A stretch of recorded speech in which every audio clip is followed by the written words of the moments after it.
कुमकुम भाग्य की कहानी इस वक्त बेहद भावनात्मक मोड़ पर पहुंच गई है, जहां दर्शकों को एक बार फिर से प्रार्थना और शिवांश के रिश्ते की सच्चाई और गहराई देखने को मिल रही है।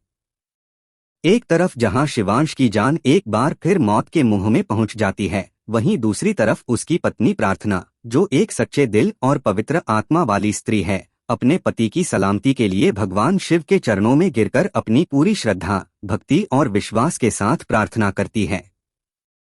उसकी आंखों में आंसू हैं, होठों पर बस शिवांश का नाम है और दिल में एक ही तमन्ना कि उसका पति हर हाल में बच जाए। डॉक्टर पूरी कोशिश करने के बाद भी जब शिवांश की धड़कनें बंद होती देख लेते हैं, तो वो भी निराश होकर कह देते हैं कि अब कोई उम्मीद बाकी नहीं है। अस्पताल का माहौल एकदम गमगीन हो जाता है। लेकिन जैसे ही प्रार्थना मंदिर में पूरी श्रद्धा से हाथ जोड़कर शिव से विनती करती है कि हे भोलेनाथ, मेरे सुहाग को बचा लो, उसके बिना मैं अधूरी हूँ, उसी क्षण मानो चमत्कार हो जाता है। शिवांश की बंद होती सांसें अचानक से फिर से चलने लगती हैं।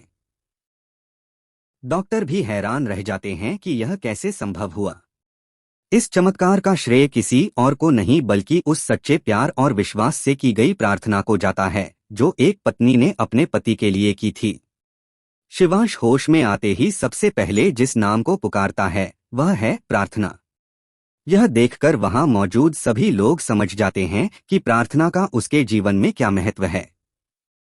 लेकिन दुख की बात यह है कि जब प्रार्थना शिवांश से मिलने अस्पताल आती है, तो बुआ माँ उसे रोक देती हैं और कहती हैं कि तुम्हारी वजह से ही बार बार शिवांश पर मुसीबतें आती हैं, तुम्हारा उससे अब कोई रिश्ता नहीं रहा। प्रार्थना, जो खुद अंदर से टूटी हुई है, फिर भी हिम्मत नहीं हारती। वो बुआ माँ को जवाब देती है कि कोई भी शक्ति उसे उसके पति से मिलने से नहीं रोक सकती, और वो जबरदस्ती अंदर जाती है। शिवांश उसे देखता है और उसकी आंखों में सिर्फ अपनापन और सच्चा प्यार नजर आता है। वह कहता है कि जब तक तुम हो मुझे कुछ नहीं हो सकता। वहीं प्रार्थना उसकी हालत देखकर रोते हुए माफी मांगती है कि मेरी वजह से आपको ये हालत झेलनी पड़ी। लेकिन असली तूफान अभी बाकी है, क्योंकि सोनालिका, जो अब तक पर्दे के पीछे रहकर अपनी चालें चल रही थी, अब खुलकर खेल खेलने को तैयार है।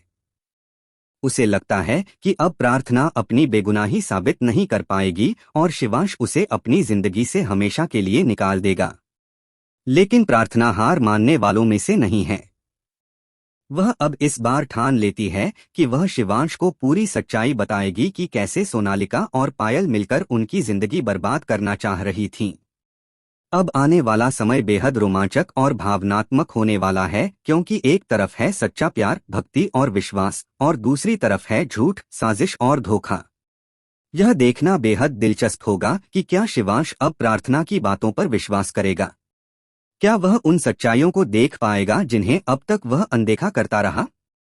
क्या प्रार्थना के प्यार और उसकी सच्चाई की जीत होगी, या फिर एक बार फिर बुआ माँ और सोनालिका की साजिशें हावी हो जाएंगी। दर्शकों के लिए यह आने वाला ट्विस्ट यकीनन दिल थाम लेने वाला और बेहद भावुक करने वाला होगा। कुमकुम भाग्य की कहानी अब उस मुकाम पर पहुंच चुकी है, जहां हर रिश्ता, हर भावना और हर फैसला बहुत मायने रखता है।